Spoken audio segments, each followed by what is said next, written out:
यहाँ पे मैं पॉलिटिकली कुछ बोलना नहीं चाहूँगी, क्योंकि जहाँ पे मैंने बीजेपी के अगेंस्ट में बोलना चालू किया, शायद मैं आम आदमी पार्टी से या कांग्रेस जैसी साउंड करूँ, बट ये फैक्ट है, ग्राउंड फैक्ट है। डबल इंजिन की सरकार पूरी फेल है वहाँ पे। एक्चुअली मणिपुर बहुत डाঙৰ समस्या হৈ আছে। 3 মে'ৰ পৰা হৈ আছে। নিউজত আমি সকলোৱে গম পাইছো, এতিয়ালৈকে বহুত ডাঙৰ মানে একদম সিৰিয়াস কন্ডিশন হৈ আছে, বহুত মানুহ মৰিছে আৰু ঘৰ জ্বলাই দিছে। আসলতে তাত কি হৈ আছে? মইতো শুনি আছো যে নিউজত বহুত বেলেগকে শুনি আছো অলপমান, কিন্তু মেইন ৰিজনটো কি সেইখিনি কথা আজি মণিপুৰৰ এগৰাকী বায়ে মোক ক'ব, মানে ডিসকাশন কৰিবৰ কাৰণে আমি ষ্টুডিঅ'ত মাতি আনিছো। So first welcome to JS studio. Thank you. तो फर्स्ट क्वेश्चन ये है कि जो मणिपुर में चल रहा है उसका मेन रीज़न क्या है? प्रॉब्लम्स कई सारे हैं। जैसे गए कुछ सालों में गवर्नमेंट ने एक मुहिम चलाई, वार ऑन ड्रग्स, जिसके तहत जितने भी ड्रग्स रिलेटेड कार्टल्स थे उनको पकड़ा जा रहा था। एंड अगेन फिर ये बात खुल के आई कि ड्रग का जो मेन जरिया है Poppy plant, yes Poppy plants, वो मणिपुर में ही कल्टीवेट हुए जा रहे हैं। वो एक चीज़ हो गई। वहाँ पे हमें ये एक आंकड़ा समझ में आया कि जो 18,000 से कुछ ज़्यादा एकर्स पॉपी प्लांटेशन के हो रहे हैं, उसमें 15,000 से लगभग थोड़ा ज़्यादा जो हमारे कुकी चिन समुदाय के जो मणिपुर में लोग हैं, तो वो लोग प्लांटेशन कर रहे हैं। ये हो गई एक चीज़। और दूसरी हो गई जो एनआरसी जो है मणिपुर में लागू करने के लिए बात छिड़ी। तो यहाँ पे ये हो रहा था कि जो म्यांमार का सिचुएशन है, म्यांमार में जो मिलिट्री अभी जनता शासन है, तो जनता शासन काल में जो लोग वहाँ से निकल के भाग के आ गए यहाँ पे, तो वो लोगों का इन्फ्लक्स बहुत मणिपुर में हो रहा था। उसके लिए एनआरसी चाहिए थी। और समहाउ ये जो लोग थे, ये ना रोहिंग्या थे ना मैतेई थे जो वहाँ के, या ना नेपाली समुदाय के थे, क्योंकि नेपाली समुदाय भी म्यांमार में बहुत है। ये थे ज़्यादातर कुकी चिन मिजो जो ग्रुप है उनके। तो वो एक चीज़ हो गई। और सबसे जो लोग बात कर रहे हैं, मेन बात कर रहे हैं, जो हमारे होम मिनिस्टर अमित शाह जी ने भी जैसे बोला था, जो मैतेई कम्युनिटी को जो शेड्यूल ट्राइब स्टेटस देने की मांग थी, उसके अगेंस्ट में भी ये दंगे भड़के ऐसे कहा जा रहा है। पर अगर आप ये सब का अगर स्टार्टिंग पॉइंट देखें, इट्स नॉट 3 मई जैसे बताया जा रहा है, जो एक peaceful but not so peaceful एक रैली निकला हुआ था, that's not the starting point. अप्रैल के अंत में ही जब बहुत टाइम से जो गुस्सा कुकी समुदाय के लोगों के अंदर पनप रहा था, वो हमें दिखने को मिल गई अप्रैल के ही अंत में, जब हमारे जो मणिपुर के चीफ मिनिस्टर थे नोंगथोम्बम बिरेन जी, तो वो चुराचांदपुर जा रहे थे एक ओपन जिम को उद्घाटन करने के लिए। तो उसके एक दिन पहले वो ओपन जिम जलाई गई, जो पास में जो एक मैतेई हिंदू जो टेम्पल है उसको तोड़ा गया। फिर जो जितने भी कुर्सियाँ थी, जगह थी, उसको जलाए गए। फिर जो न्यूज़ में दिखा रहा है, हाँ, मैतेई के जो यहाँ पे एक बड़ी बात ये हो गई, यहाँ पे सिर्फ गवर्नमेंट के अगेंस्ट गुस्सा दिख रहा था। यहाँ पे एक बात ज़्यादा ये हो गई कि जो हमारे जो टेम्पल को, मंदिर को तोड़ा गया, वो एक चीज़ हो गई। और दूसरी बात ये कि जो मैतेई के जो 7 क्लास है, उसको रिप्रेजेंट करता है हमारा 7 कलर का फ्लैग, तो उसको फाड़ा गया, जलाया गया। तो वहाँ पे थोड़ा सा खटका चीज़ें खटकी। फिर भी तब कुछ एक्शन रिएक्शन कुछ नहीं था। अभी ये सब चालू हुआ 3 तारीख को, अगर जो सबके सामने आई, स्टार्ट पहले से हो गया था, बट सबके सामने खुल के आई 3 मई को, जहाँ पे जो एसटी डिमांड है, सिर्फ उसको लेके जो हमारे ट्राइबल्स भाई बहन हैं, उन्होंने एक रैली निकाला। बट सोचने की बात ये है कि जो लास्ट वीक में जो ये हुए थे, ये जलाना और ये सब प्रॉब्लम हुआ था, उसकी वजह से ऑलरेडी वहाँ पे कर्फ्यू लग गया था। फिर भी कर्फ्यू के अंदर जहाँ पे 5 लोग इकट्ठा नहीं हो सकते, वहाँ पे इतने सारे, मतलब मेजोरिटी में शायद 3 से 5 हज़ार ऐसे बोलते हैं, एग्जैक्ट आंकड़ा तो मुझे भी पता नहीं, बट इतने सारे लोग मणिपुर के अलग अलग जगह से चुराचांदपुर तक वो रैली में आ गए। सबने लगभग काले कलर का ही ड्रेस पहना था और बीच में आप लोगों ने भी वीडियो देखा होगा, मैं खुद भी वहाँ पे नहीं गई थी, मैंने भी वीडियो में देखा था कि सोफिस्टिकेटेड वेपन्स भी कैरी कर रहे थे वो लोग। वो कैसे पाया, मतलब वो वेपन्स कैसे मिला उस लोगों को? यहाँ पे एक बात आती है कि कुकी के कुछ 40 उग्रवादी अलग अलग संगठन जो सस्पेंशन ऑफ ऑर्डर सू बोलते हैं उसके अंदर 2005 से है इंडिया सरकार के साथ, और 2008 से मणिपुर स्टेट सरकार के साथ भी वो अंदर जो सस्पेंशन ऑफ ऑपरेशन है सू जिसको बोलते हैं, तो उसके तहत बहुत सारे कैंप्स थे, कुकी कैंप्स थे वहाँ पे। जो कुकी मिलिटेंट्स है वो भी है और उनके वेपन्स भी उनके साथ है। तो कई सारी जगह पे ये भी बोले गए थे कि जो लोग निकल के आए वो मिलिटेंट्स है, Kuki militants which were supporting that peace rally. But peace rally जब वेपन्स के साथ आ जाए तो वो पीसफुल तो रहता नहीं। और सुबह 10:30 बजे से जो फॉरेस्ट बीट ऑफिसर्स थे 10:30 बजे से 3 तारीख को ही फॉरेस्ट बीट ऑफिसर्स जलाने चालू हुए। यही मॉब थी, यही क्राउड थी जो जला रही थी। बहुत लोग तो मरे हैं ना जी। उसी दिन 5-6 फॉरेस्ट बीट ऑफिसर्स जलाए गए चुराचांदपुर के अंदर ही, यही पीसफुल रैली के अंदर ही ये सब हो रहा है। नाम में पीसफुल है लेकिन जी बट नॉट सो पीसफुल। और फॉरेस्ट बीट ऑफिस जलाना तो जैसे मैंने आपको बताया जो ये अप्रैल लास्ट वीक में जो चालू था, तो वहाँ पे भी फॉरेस्ट बीट ऑफिस चलाना तो वहीं से चालू था। और जो इलीगल माइग्रेंट्स जो आ रहे थे या हमारे कुकी समुदाय के जो भाई बहन लोग हैं जो प्रोटेक्टेड एरिया या रिजर्व फॉरेस्ट एरिया में जो लोग एनक्रोचमेंट कर रहे थे उनको भी वहाँ से निकाला गया था, which is of course duty of the ये स्टेट सरकार।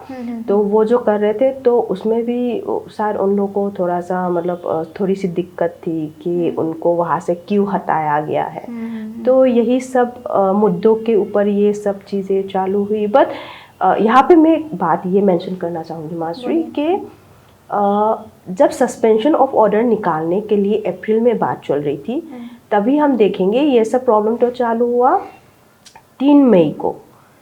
बट अप्रैल में ही जो कुकी समुदाय के जो MLAs थे वो ऑलरेडी दिल्ली में होल्ड करके बैठे थे।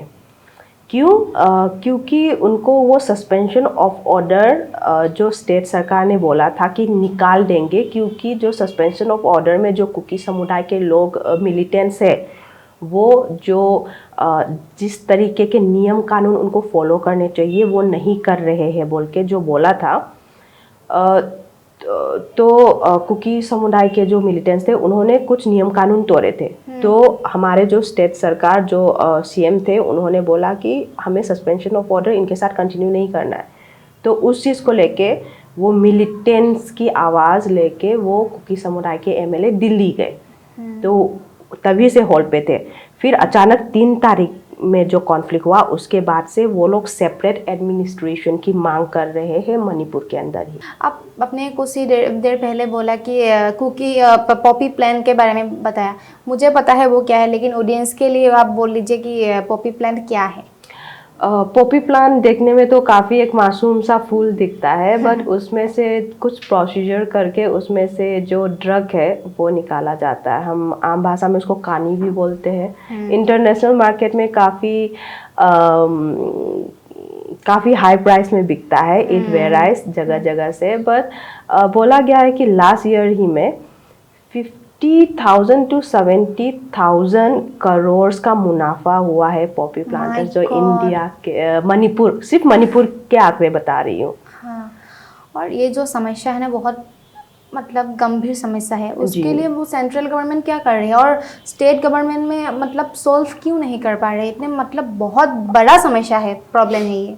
जी, और सबसे बड़ी समस्या ये है कि मणिपुर को एक आर्म स्टेट नहीं बोल सकते हो आप, क्योंकि ये पड़ता है इंटरनेशनल बॉर्डर पे। वो इंटरनेशनल बॉर्डर भी कैसा इतना लंबा एक पोरस बॉर्डर है हमारा, जहाँ पे फेंसिंग भी नहीं हुई है अभी तक। 1947 में इंडिया ब्रिटिश इंडिया छोड़ के चले गए थे, उसके बाद में मणिपुर भी आ गई, इंडिया के अंदर आ गया। फिर उसके बाद से आप सोचो इतने सारे सालों में मणिपुर और म्यांमार का जो बॉर्डर है वहाँ पे फेंसिंग नहीं कर पा रही है गवर्नमेंट।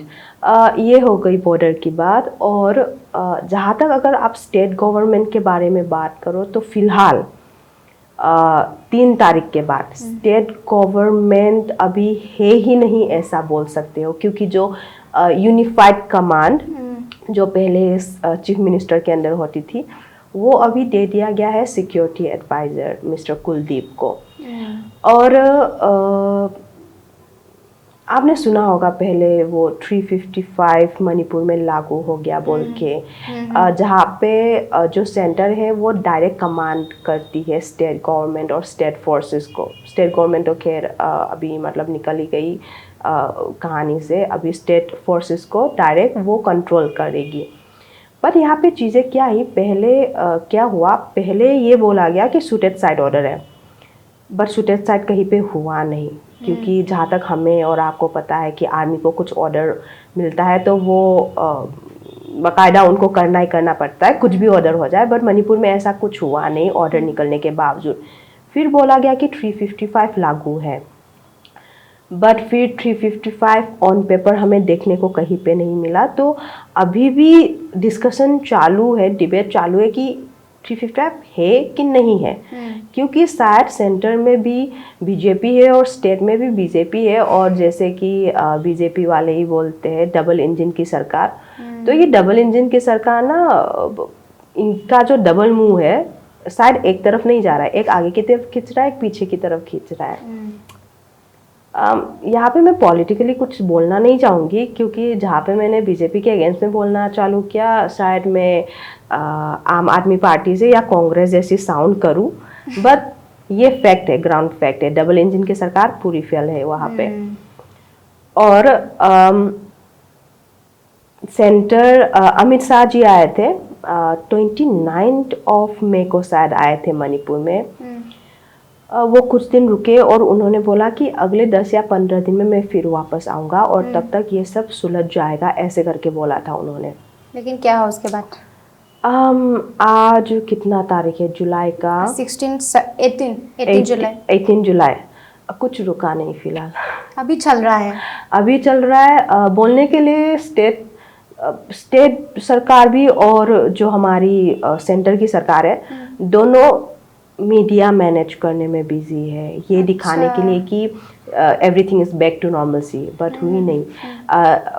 ये कर, अगर नॉर्मलसी होता, उन्होंने बोला है कि नॉर्मलसी है इसलिए स्कूल चालू है और स्कूल की जो अटेंडेंस है वो अभी हल्की हल्की बढ़ रही है। 8वीं क्लास तक अभी स्कूल चालू है। अगर नॉर्मलसी होती तो सबसे पहले तो इंटरनेट बैंड वो निकलता। अभी इतना टाइम हो गया, 3 मई से इंटरनेट बैंड। हाँ, तो अगर नॉर्मलसी है तो इंटरनेट क्यों नहीं ऑन है? अगर नॉर्मलसी है तो कॉलेजेस क्यों बंद है? अगर नॉर्मलसी है इतने सारे रिफ्यूजी कैंप्स अभी भी क्यों है? तो नॉर्मलसी है तो नेशनल हाईवे बंद क्यों है? तो काफ़ी सारे ये क्यों बहुत सारे हैं। तो इसका तात्पर्य तो यही निकलता है कि नॉर्मलसी फिलहाल नहीं है। और किसने किसको मारा? मतलब वो दिखा रहे हैं कि मैथिली ने, वो मैथिली बोलते हैं ना, मेटी ने मतलब वो अगर नागा कुकी को मारा है और नागा कुकी ने मेटी को मारा है। मतलब किस लोगों ने वो? अभी मणिपुर में मैतई, जिनको मेजोरिटी बोलते हैं, मैतई है, मैतई पांगल है जो इस्लाम धर्म को फॉलो करते हैं।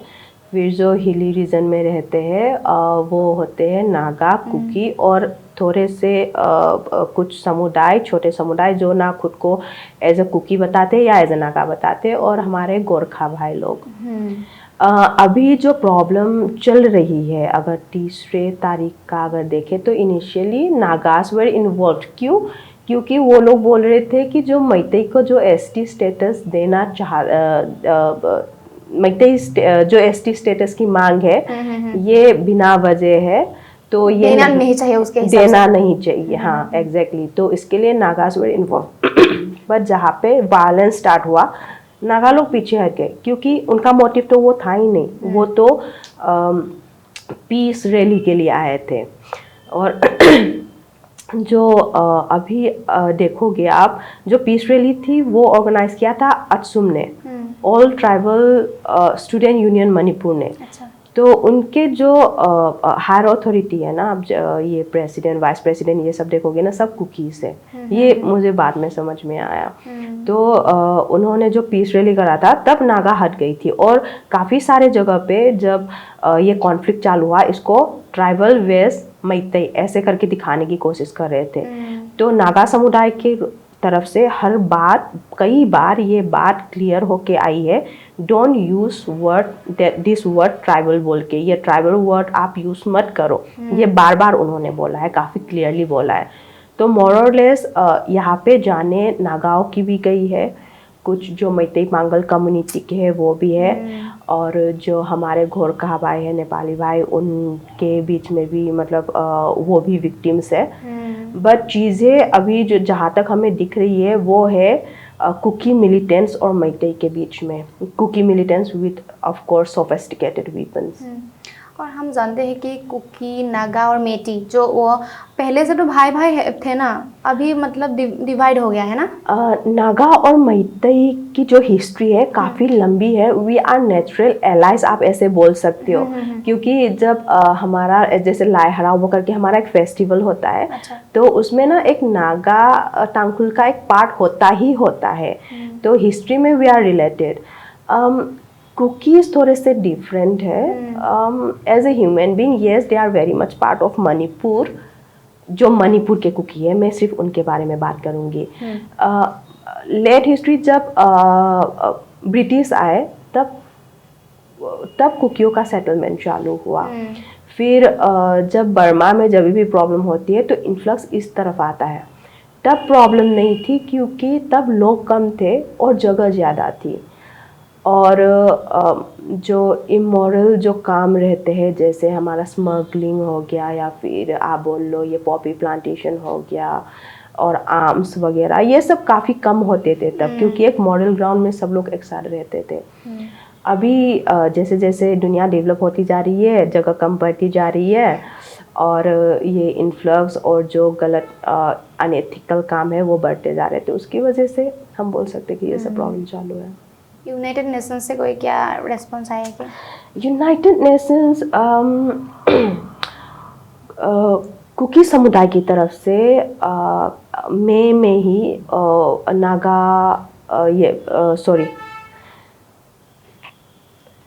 कुकी समुदाय की तरफ से मई महीने में ही यूएन को उन्होंने अप्रोच किया था विद अ मेमोरेंडम, ये बोल के कि जो माइनॉरिटी कुकी है उनके ऊपर जैसे मेजॉरिटी मैतई कैसे हमला करे, ये सब। और काफ़ी सारे, मैं ये नहीं बोलूँगी सब झूठ है, बट ज़्यादातर झूठ के बिना पे वो लिख के उन्होंने भेजा।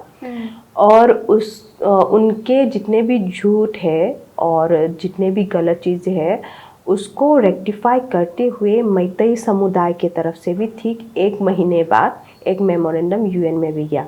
अभी यूएन की तरफ से कुछ रेस्पॉन्स नहीं है, क्योंकि ऑफ कोर्स वो भी अपनी तरफ से जितना ग्राउंड रियलिटी चेक वो भी करेंगे, उनके भी इंटेलिजेंस है। यहाँ पे एक बात हम ये नोट कर सकते हैं कि यूएन की तरफ से तो कुछ नहीं आया, बट जो यूएस है, यूएस के जो इंडिया के एम्बेसडर है मिस्टर एरिक, तो उन्होंने ये बोला कि अगर मणिपुर में कुछ सहायता की ज़रूरत होगी तो वो ज़रूर मतलब खुशी से सहायता करेंगे, बट बोलना चाहिए इंडिया को ऐसे करके एक बारी तो उन्होंने बोली। और ये चीज़ में यूरोपियन यूनियन ने भी, सबके अपने अपने वर्जन से, ऑफ कोर्स उनके पास जैसे न्यूज़ आएंगे, जैसे खबरें आएगी, वही हिसाब से उनका नरेशन चेंज होता जाएगा। जैसे यूरोपियन यूनियन ने भी इंडिया को बोला कि मणिपुर में जो हो रहा है उसके हिसाब से आप लोगों को देखना चाहिए बोल के, बट इंडिया का सटीक जवाब ये था कि आप पहले यूरोप संभालो, बाद में हमारे बारे में देखना, ये था। और उसके बाद यहाँ पे क्वेश्चन हम ये पूछ सकते हैं कि अपनी इंटेलिजेंस डिपार्टमेंट क्या कर रही थी तब। खासकर ये नार्को टेररिज्म जो चल रहा है, जो टेरर्स चल रहे हैं, क्योंकि इतने टाइम से नेशनल हाईवे बंद करके रखा है और जो हिली डिस्ट्रिक्ट के जो रूट है काफ़ी हद तक कट ऑफ हो चुके हैं। इतने टाइम से जो ये कॉन्फ्लिक्ट चल रहा है उसकी वजह से राशन पानी हर जगह पे कम हो रहा है। बट ऐसे लग रहा है कि जो चुराचांदपुर भी हो गया, मोरे भी हो गया, जो इलाका या कामपुर भी हो गया, यहाँ पे ना हथियारों की कमी हो रही है, ना ये खाने पीने की कमी नहीं दिख रही है। हालांकि थोड़े मतलब लग्जरी वाला नहीं होगा, फिर भी हथियार कहाँ से आ रहे हैं और बंदूकें, अगर गोलियां रोज़ चला रहे हो तो गोलियां कहाँ से आ रही है, ये सब काफ़ी क्वेश्चनेबल चीज़ है। और जैसे कि मैंने आपको बताया था, जब एक ही साल में जहाँ पे ये 70,000 करोड़ के ऊपर आपके पास प्रॉफिट है और जो उनके अगर होंगे तो अगर उनके जो पर्सनल आर्मी है तो उनके लिए तो स्टॉक रहेगा ही रहेगा। तो हो सकता है कि शायद वहाँ से चीज़ें आ रही है। और जो आपने क्वेश्चन पूछा था कि कैसे ये सब शांति या नॉर्मलसी कब आएगा, ये तब आएगी जब इंडिया चाहेगी, हमारे इंटेलिजेंस डिपार्टमेंट मन लगा के काम करेंगे तब होगा। क्योंकि इंडिया कोई छोटा मोटा देश नहीं है। और मोदी गवर्नमेंट की अगर हम माने तो इंडिया खुद में ही इतना वर्चस्व रखता है, इतना स्ट्रेंथ है इंडिया के अंदर। अगर पाकिस्तान में घुस के अगर आप सर्जिकल स्ट्राइक कर सकते हो, मणिपुर तो इतना छोटू सा है और आपके बाउंड्री के अंदर है।